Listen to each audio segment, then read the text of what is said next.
Let's carry on exploring our selection box of science. And next we're going to contestant number 6. So we're fast approaching our halfway point, where we'll meet someone who currently, proudest moment, winning a player's award for the rugby team. Will they have a new, prouder moment that will supplant that? Will they be walking away with their trophy? Well, let's find out. Let's head over to Marling School, where we'll meet contestant number 6, and that is Alfie. Alfie, up you come.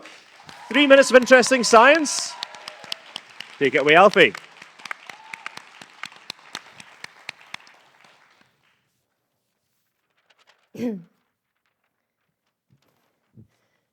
Paper. A handy and cheap piece of equipment that we all use in our daily lives.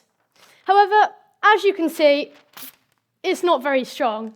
It rips easily thanks to its extremely small size. But it holds a secret. An unbelievable secret, in fact. You see, it all starts with folding. As many of us know, paper can become increasingly more difficult to fold the more folds you do, right? In fact, the world record was only 12 folds, and that had to be done with a whopping 1.2 kilometre long piece of tissue paper. Well, picture this. The thickest a normal A4 piece of paper is probably going to be is around 0.1 centimetres. So 1 fold is 0.2 centimetres. 2 folds is 0.4 centimetres. 3 folds is 0.8 centimetres. And so on. Now, I can only fold this piece of paper around 7 times, but theoretically, if you follow my reasoning, then 10 folds would be 2 to the power of 10, or 102.4 centimetres thick. 17 folds, or 2 to the power of 17, would guarantee you a thickness of 133 centimetres. That's just over 4 feet thick. Now, you might want to brace yourselves, because this is the part that blows people's minds. 25 folds sounds like a relatively small number, right? Well, it gets you a massive thickness of 33,554 centimetres.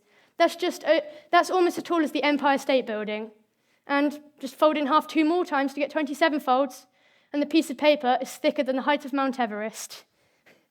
And even crazier than that, just 43 folds, just 43, and your normal A4 piece of paper is thicker than the distance between the Earth and the Moon, which I know is hard to comprehend, but theoretically is possible. This is all because of something called exponential growth, which, if put in a graph, you can see that for every 1 fold done, the line will move upwards very steeply and very fast.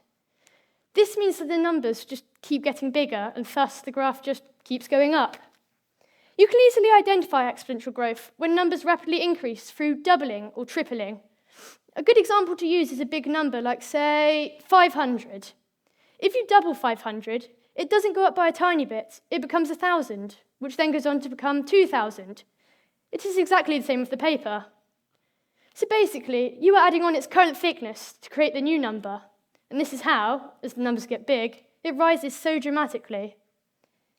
And the furthest distance seen by humans, the edge of the observable universe itself, well, thanks just to a normal A4 piece of paper, it lies just 103 folds away. Thank you. Fantastic. Thank you so much, Alfie. So the incredible folding piece of paper.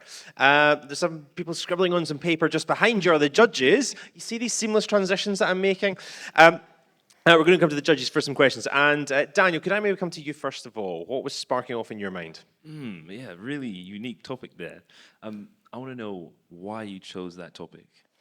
Well, it's kind of a long story, but I like reading books about random facts. And then I was just going through this book I got for Christmas, and then I just came across this fact.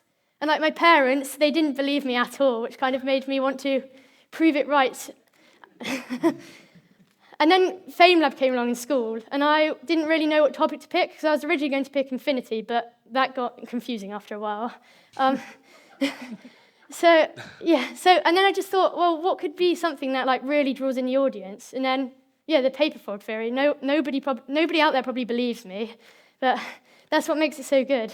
Very good, very good.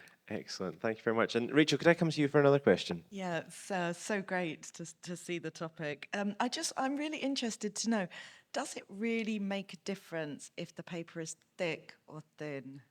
Is it easier if it's thicker or thinner? Well, I know you can't fold a piece of paper 42 times. But if you have a thick piece of paper, then it'll probably be harder to fold. But then also, it probably would get bigger quite quickly, like quicker than a normal A4 piece of paper. Like if you had like stacks of paper glued together and you folded it somehow, then it probably, it would get bigger a lot faster.